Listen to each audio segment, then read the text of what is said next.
question of the president's authority to use nuclear weapons. Senator Bob Corker, who has lately questioned the president's fitness for this power, will hold a hearing on Tuesday looking into the process of just how a president can hit the big red button, as it were. It's the first time Congress has looked into the president's nuclear authority in 40 years.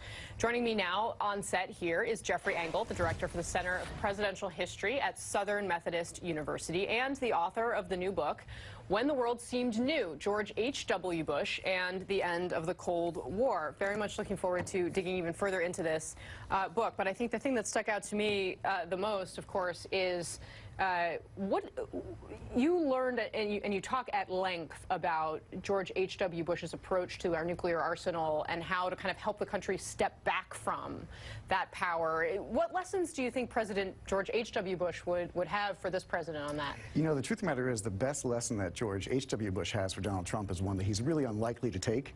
President Bush's real success during this period of great tumult throughout the international system was essentially not doing anything to be more disruptive. When we have a crisis, to lower tensions, to make sure that you're speaking quietly in front of the camera, even as you're speaking privately behind the scenes. You know, I like to say that there's, even if President Bush had Twitter, he wouldn't have used it. He wouldn't have called Kim Jong-un short and fat? That's not really his style. No, was not the insult candidate. Forgive me for laughing. Sam Stein, Corker suddenly holding this hearing, essentially saying, hey, I want to take a look at what it would take or not take for a president to be able to push his button because of who suddenly has the keys. Yeah, no, this was actually an issue prior to the election. You might recall one of the more alarming ads that the Clinton campaign ran was with someone who actually works in the process of launching a nuclear weapon, or had worked and retired, and he talked specifically about how few steps you actually do have to take. Now, this is a relic of the Cold War era where you wanted to be able to respond quickly and didn't have to go through these checks and balances. But the question that Senator Markey has been asking, among others on Capitol Hill, is do we really not want to have any checks and balances when it comes to nuclear launch capabilities?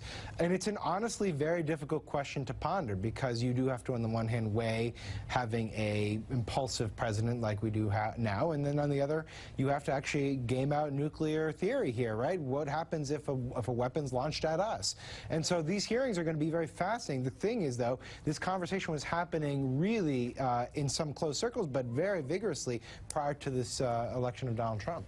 And, I mean, my sense, too, is that, you know, I mean, Congress doesn't exactly act particularly quickly. So Sam's point is well taken, that you can't go too far to strip the president from these powers. Well, there's no doubt about it. You can't go too far because the president, as you said, needs the immediate response. But what's really important is that the very fact that we're having this conversation, the fact that this has risen to the level that on national TV we're discussing whether or not the president's authority should be diminished, that's really the first time since 1945 that anyone has really questioned diminishing the president's authority when it comes to nuclear weapons. Yes, the War Powers Act in the 70s did diminish his overall military capabilities, but not in the nuclear range, just for that reason. And what's remarkable is that it's a member of his own party that's asking these questions. Now, of course, anyone who goes to Capitol Hill understands that Bob Corker is almost ready and feeling very liberated to talk about President Trump and to talk about his various flaws as he sees them.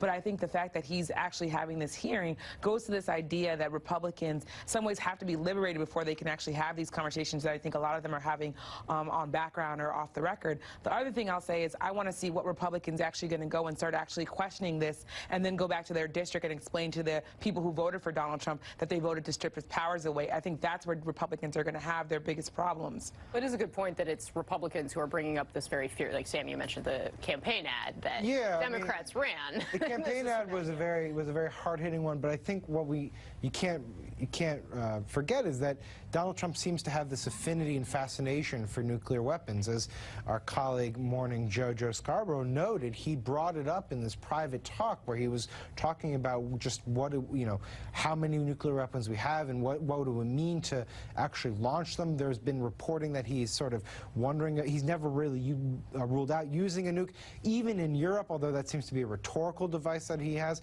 So he has this fascination. He also now has the tools at his disposal, and we really do need to have a very sober and earnest conversation about what is the process in place for a president to be able to say, you know what, we need to push that button? Does it have to be defensive? Can it be proactive?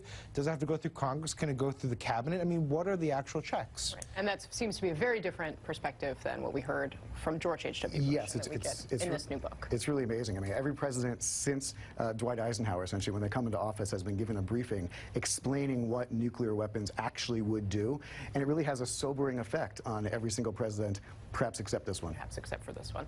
Jeffrey Engel, thank you so much for your time. The book is When the World Seemed New.